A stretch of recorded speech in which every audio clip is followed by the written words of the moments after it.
The silent departure.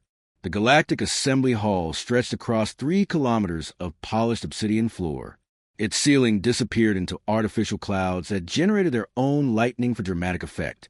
200 species had gathered here for the monthly session, their representatives seated in concentric rings that descended toward the central presentation platform.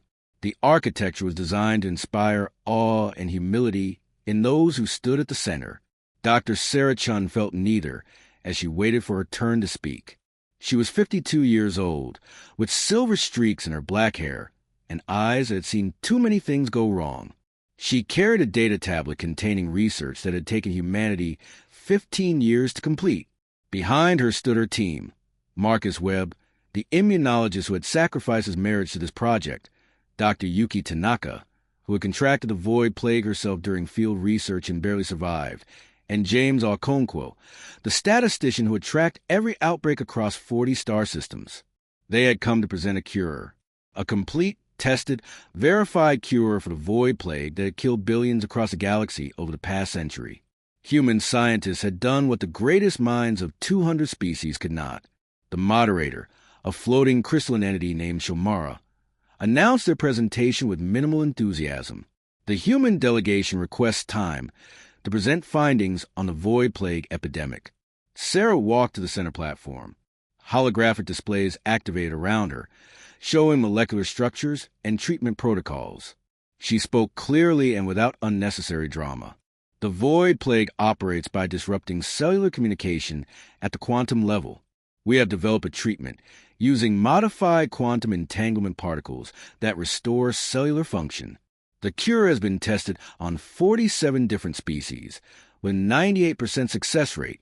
We are prepared to share the complete formula and manufacturing process with the assembly. She displayed graphs showing infection rates dropping to 0 in test populations.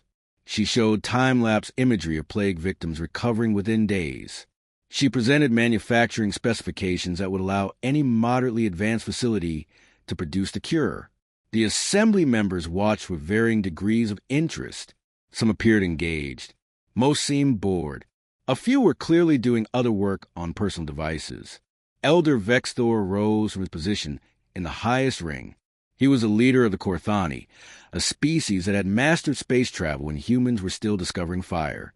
His body was vaguely reptilian, covered in iridescent scales that shifted through colors based on his mood.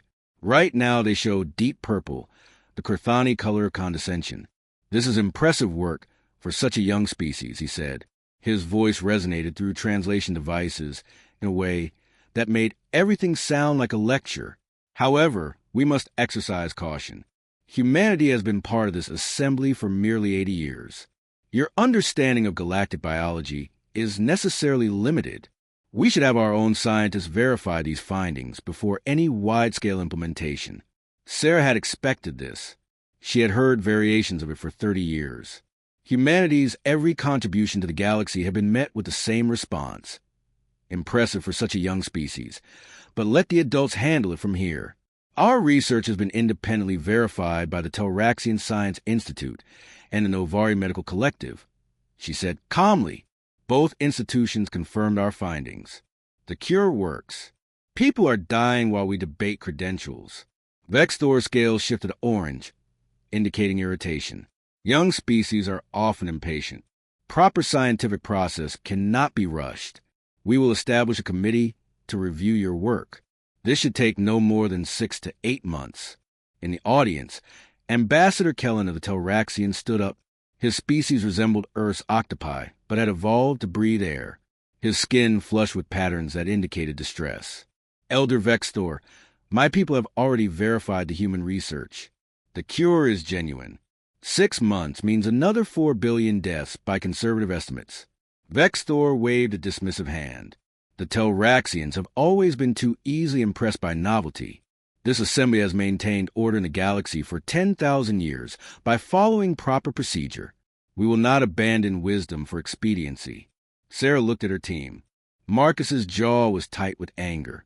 Yuki looked ready to cry. James just stared at his feet. They had spent 15 years on this project. They had lost colleagues to the plague. They had watched entire populations die.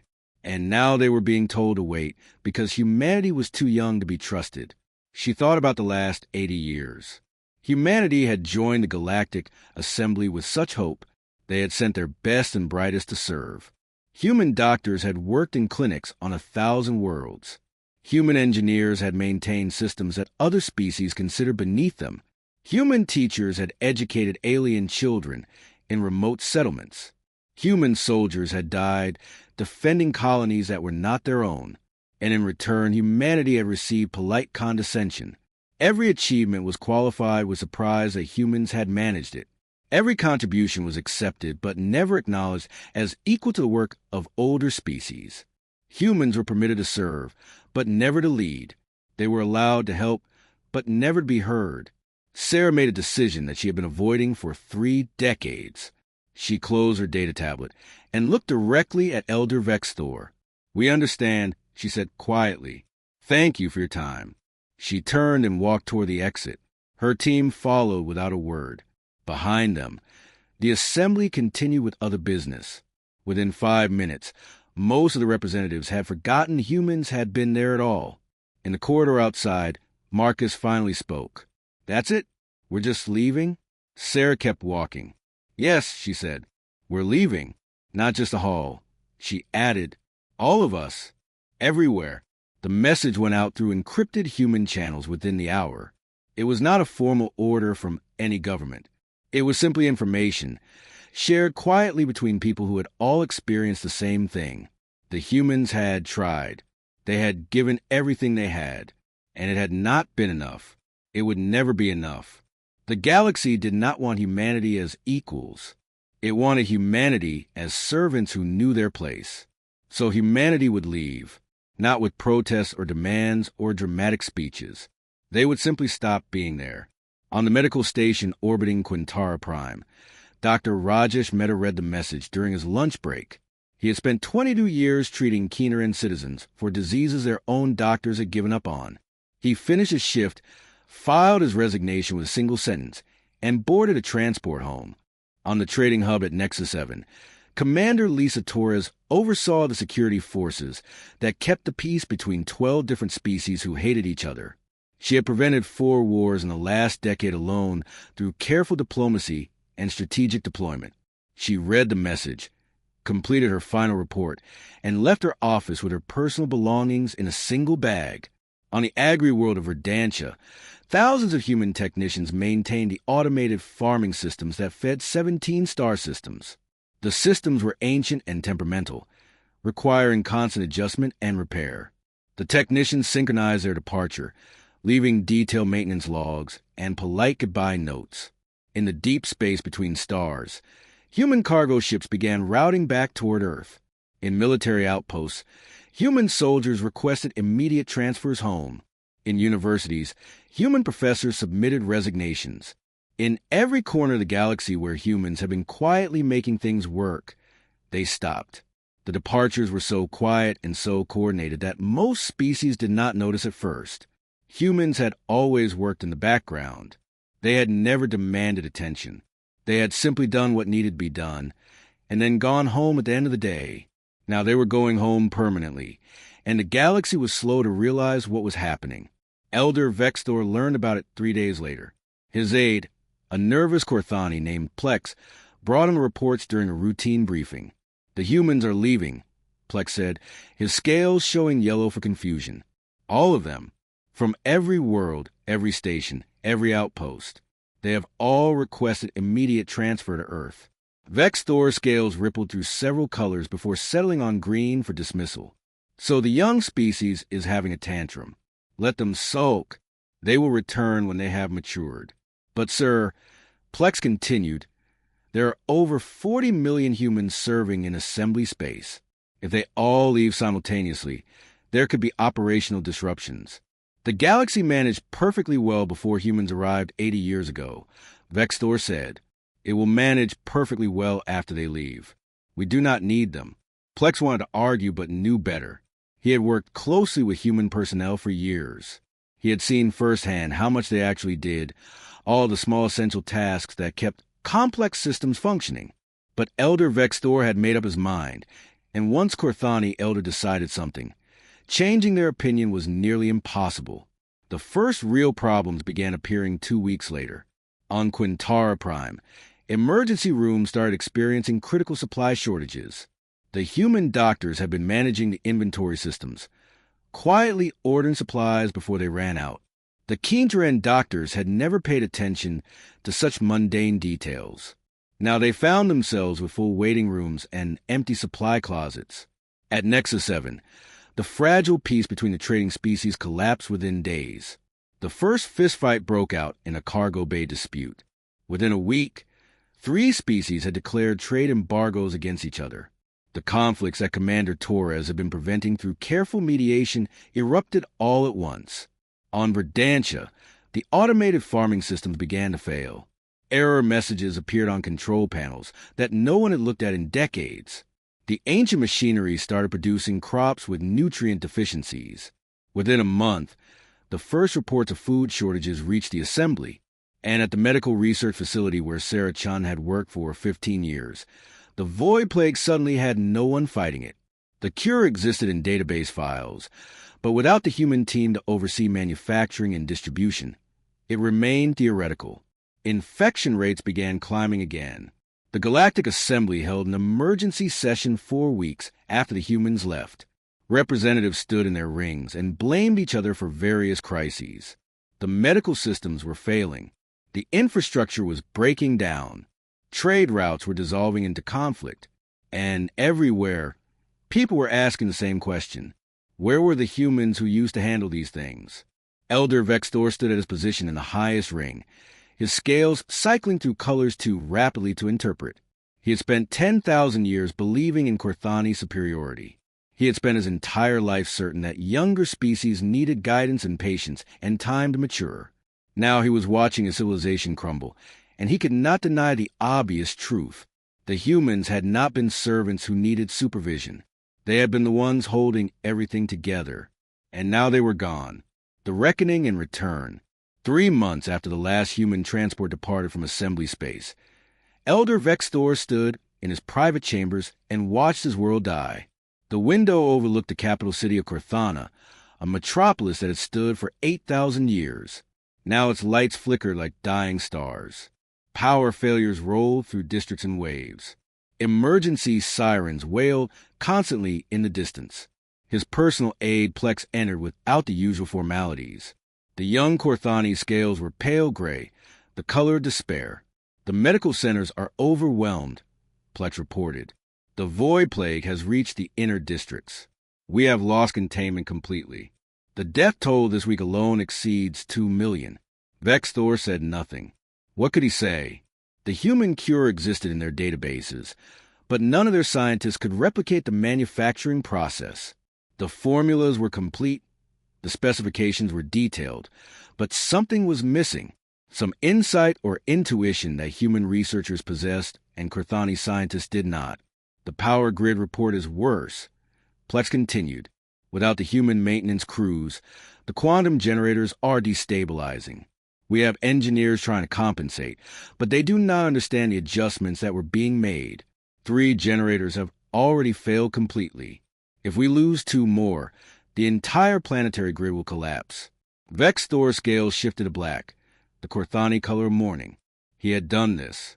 His pride, his certainty that younger species needed to be kept in their place, his absolute conviction that 10,000 years of Corthani leadership meant they knew better than everyone else. He had destroyed his own civilization with arrogance. What about the other worlds? He asked quietly. Plex hesitated before answering. Quintara Prime has declared a planetary emergency. Their medical system has collapsed completely. Verdantia is rationing food as crop failures worsen. Nexus 7 has descended into open warfare between 3 trading species. The Telraxian worlds are stable, but only because Ambassador Kellen implemented emergency protocols based on human procedures before the humans left. So Kellen had seen this coming. The Telraxian had tried to warn them, and Vextor had dismissed him as easily impressed by novelty. The Assembly is demanding your resignation. Plex added. 40 species have submitted formal complaints. They say you drove away the only people who could have prevented this crisis. They are correct, Vexthor said. He turned away from the window. Summon the Elder Council. It is time I face what I have done. The emergency session of the Korthani Elder Council took place in a chamber deep beneath the capital. 12 elders sat in a circle, their scales displaying every color of distress and anger. They had ruled their people for centuries, and now they watched helplessly as everything crumbled.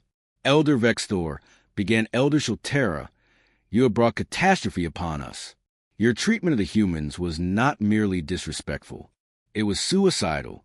We depended on them for essential services, and you drove them away with contempt. Vexthor stood at the center of the circle. I accept full responsibility, he said. I believe that our age and experience meant we were superior. I believe that younger species needed our guidance. I was wrong. Wrong does not adequately describe it, snapped Elder Corvin. His scales blazed red with fury. Millions are dead. Our infrastructure is failing. Our people are starving. And it is all because you could not see what was directly in front of you. The humans were not servants, Vexthor said. His voice was steady despite the shame that consumed him. They were not students waiting for our wisdom. They were equals we refused to recognize as such. They gave us everything, and we gave them nothing but condescension. I gave them nothing but condescension. The chamber fell silent. Admitting error was difficult for any Korthani. Admitting catastrophic failure in front of the Elder Council was almost unheard of. What do you propose we do? Asked Elder Shultera, her tone slightly softer. I will go to Earth, Vexthor said. I will go personally and beg for their help. I will admit publicly everything I have done wrong. I will offer humanity whatever terms they demand for their return. You would humiliate yourself before a younger species? Corvin asked incredulously. I would humiliate myself before those I wronged, Vexthor replied. Pride has already destroyed us. Perhaps humility can save what remains. Across the galaxy, similar conversations were happening in government chambers and emergency councils. Every species that had depended on human expertise was facing the same cascading failures. The void plague spread unchecked through populations that had no cure. Ancient infrastructure collapsed without the maintenance crews that had kept it running. Diplomatic channels dissolved into conflict without the mediators who had maintained peace. Ambassador Kellen of the Telraxians watched the crisis unfold from his homeworld. His people had prepared better than most, but even they were struggling. His mate, Shara, found him in her dwelling one evening, his skin patterns showing deep concern. You warned them, Shara said gently. You told Elder Vexthor the cure was genuine. You told them the humans were essential. They did not listen. They never listened to us either, Kellen replied. The Telraxians are also considered a younger species. We have only been in the assembly for 3,000 years. The ancient ones like the Korthani treat us as children who occasionally have interesting ideas. Will you go with Vexthor to Earth? Shara asked. Kellen's skin patterns shifted to determined blue. Yes. Someone needs to speak on behalf of those who actually valued what the humans contributed. Someone needs to admit that not all of us were blind. The delegation that assembled for the journey to Earth was unlike anything in galactic history. Elder Vexthor led it, but he was joined by representatives from 40 different species. Each one came bearing the weight of their civilization's failures. They traveled on a Korthani diplomatic vessel that had seen better days. The ship's systems were degrading without human technicians to maintain them. The journey took 3 weeks because they had to route around sectors that had descended into chaos. During the voyage, Vexthor spent his time preparing what he would say. He wrote speeches and discarded them. He practiced apologies and found them inadequate. How could words repair the damage he had done? How could any amount of contrition bring back the millions who had died because he had dismissed human expertise? Ambassador Kellen visited him in his quarters one evening. The Telraxian moved to the corridors with fluid grace, his tentacles adjusting to the artificial gravity. You are preparing a speech, Kellen observed. I am trying to, Vexthor admitted. But everything I write sounds hollow. How do I apologize for causing so much death? You tell the truth, Kellen said simply. You explain exactly what you did wrong and why you did it. You do not make excuses. You do not minimize a harm. You simply acknowledge reality and ask for forgiveness you do not deserve. Vextor's scales shifted to deep blue, the Corthani color of respect. You are wiser than I gave you credit for, Ambassador. The humans told me that years ago. Kellen replied. I was smart enough to listen. Earth appeared before them on the view screen, like a jewel in space. Blue oceans, green continents, white clouds swirling in weather patterns. It looked peaceful and beautiful, nothing like the chaos they had left behind. The delegation landed at a facility outside Geneva. The old United Nations complex had been converted into the Embassy for Human Affairs, where Earth coordinated its limited interactions with the galaxy. The building was modest compared to the grand structures of the Assembly, but it radiated quiet dignity. They were met by Director James Okonkwo. He had been part of Dr. Chen's research team 3 months ago. Now he served as Earth's primary contact for extraterrestrial affairs. He was a tall man with graying hair and eyes that showed no emotion as he greeted them. Welcome to Earth, he said formally. Please follow me. He led them to a conference room with large windows overlooking mountains in the distance. The delegation sat around a simple table. There were no elaborate displays, no floating crystals, no artificial clouds. Just a room with chairs and sunlight. Dr. Sarah Chun entered with 3 other humans. She sat across from Elder Vextor and waited without speaking. Vextor stood. His scales were black with shame, and he had chosen not to hide it. He had stopped caring about appearances 3 months ago when his world began to die. Dr. Chun, he began. Ambassador Kellen. Director Okonkwo. Representatives of humanity. I have come to admit that I was wrong. He paused, gathering his words. For 10,000 years, my species has led the Galactic Assembly. We believed our age gave us wisdom. We believed our experience gave us the right to judge others. We treated younger species as students who needed our guidance. We treated humanity with particular contempt because you were the youngest members of the Assembly. His voice remained steady, but his scales flickered with distress. When you presented a cure for the Void Plague, I dismissed it. I questioned your competence.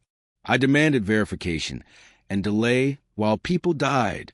I did this not because your research was flawed, but because I could not accept that a species so young could achieve what we had not. Sarah Chun watched him without expression.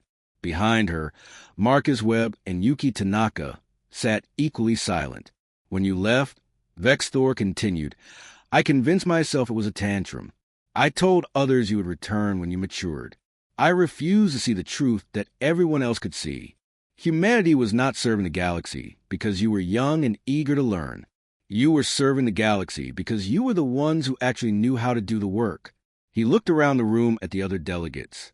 We are here because our civilizations are collapsing. The Void Plague is killing millions. Our infrastructure is failing. Our people are starving. Everything you quietly maintain has fallen apart in 3 months. Vextor's scales shifted to purple, the color of supplication. I am here to beg for your help. I am here to offer humanity any terms you demand. I am here to admit publicly and completely that I was wrong, that the Assembly was wrong, that we treated you with unforgivable disrespect while depending on you for our survival. He sat down slowly. The room was silent for a long moment. Sarah Chin finally spoke. Her voice was calm and professional. Why should we help you? Because billions of innocent people are dying, Ambassador Kellen answered before Vextor could respond. Because children who had nothing to do with these decisions are suffering from plague and starvation. Because the many should not be punished for the failures of the few. Sarah looked at him. You defended us, she said, in the assembly hall. I remember. Kellen's skin patterns showed humble acknowledgement. I tried. I failed. But I never stopped believing humanity deserve better treatment. Sarah turned back to Vextor. What are you offering? Everything, Vextor said. Full voting rights in the Assembly with power equal to any founding species. Reparations to every human who served in Assembly space. Public monuments on every world acknowledging human contributions. Formal apologies broadcast across the galaxy. Complete autonomy in how humanity chooses to participate in galactic affairs. He leaned forward. But more than that, I am offering genuine respect. Not the condescending patience we gave you before. Not the qualified acknowledgement that you were impressive for such a young species. Real respect as equals who have proven yourselves beyond any doubt. Sarah looked at her team. They had discussed this moment for weeks, knowing it would come. Marcus nodded slightly. Yuki smiled sadly. James remained expressionless. We will help, Sarah said finally. But understand this. We are not returning to the way things were. Humans will work alongside your people, not beneath them. We will share our expertise freely, but we will be acknowledged as equals. We will serve the galaxy again, but only if the galaxy learns to see us clearly. Vex's Thor scales shifted to silver, the Corthani color of gratitude, so profound it bordered on worship. Thank you, he whispered. Thank you. Sarah stood and walked to the window. Outside, the sun was setting over the mountains, painting the sky in shades of orange and gold. We help because it is who we are, she said. We help because people are dying and we can save them. We help because despite everything, we still believe that civilization means something. But we will never again accept being treated as less than what we are. She turned back to face the delegation.